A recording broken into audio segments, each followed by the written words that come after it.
Makukumpleto ba ang Camiguin experience kung hindi bibisitahin ang kanilang pamosong White Island? Hindi pa lalampas sa 10 minuto ang boat ride papunta sa isla. Pero ang White Island kung tawagin, isang sandbar.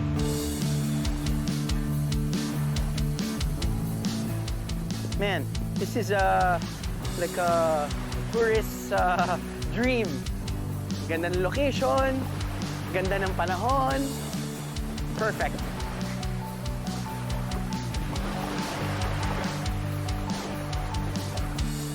Ito ang perfect seat para matanaw ang Mount Hibok-Hibok at Mount Vulcan. Ang photo bombers na hindi nakakainis.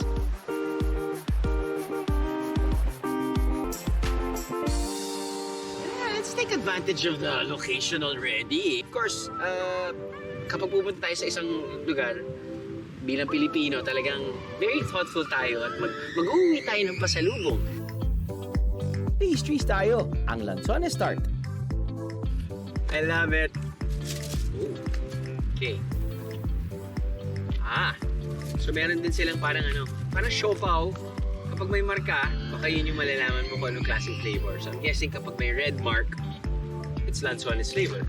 Nice. Nice, good-looking tart. Parang sombrero. Tingnan natin kung crunchy siya o anong texture. Sa totoo lang, mahirap gawing flavor ang Lanzones. Hindi lumalabas yung totoong flavor ng Lanzones. And I'm just being honest.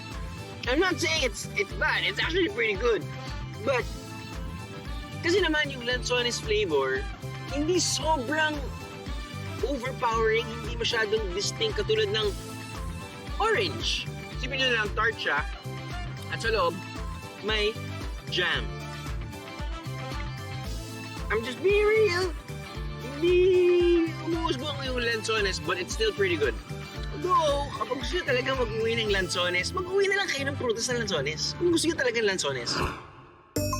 Bilang ito raw ang home of the sweets Lanzones, dapat lang na masubukan kung gaano katamis yan sa aming Lanzones, sino ang mas mabilis? Lagay mo dyan! Saglit lang! Ha? Oo, saglit. Ito? Kaka-feature ko ng Lanzones eh. Oo! Lagi tayong ganito eh. So, paramihan lang tayo. Oo, yan. Yung buto ba, kakainin din natin? Diskarte mo, babait yung buto eh. Teka lang, sir. Teka. Eh, ganun, sir. Saan dyan? Yan. Okay naman, yung ano. Okay na. Okay. Okay, Sige. Game, sir. Game. Hindi ko alam kung paano magbilangan dito eh. Sige. Ano? 5, 4, 3, 2, 1. Ganito ba naman sunas dito? Ang tamis! Ang tamis! Ang tamis! Ang tamis! Sir, hindi po kinakain yung balat, ha? Pag kumakain ka pala ito, yung maliliit. Parang kung minsan yung pinakamalaking tilapia, walang lasa. Mas okay mga maliliit na tilapia, parang gano'n. Oo, sir. Kasi yung maliliit, yun pala yung less yung walang buto. Panay kwento ka, hindi kailangan na pinakamatadamihan Hindi nila. gagaya ko kita inyo. Pugi ka lang talaga eh. Pugi ka. Pero napansin mo, sir, sa isang wala nga. 5, 4, 3, 2, 1! Sino bang nanalo? Ito kasi, sir, siyempre, ikaw yung host. Ah. Pugi ka na. Ah. Camera malalim, sila. Grabe naman to.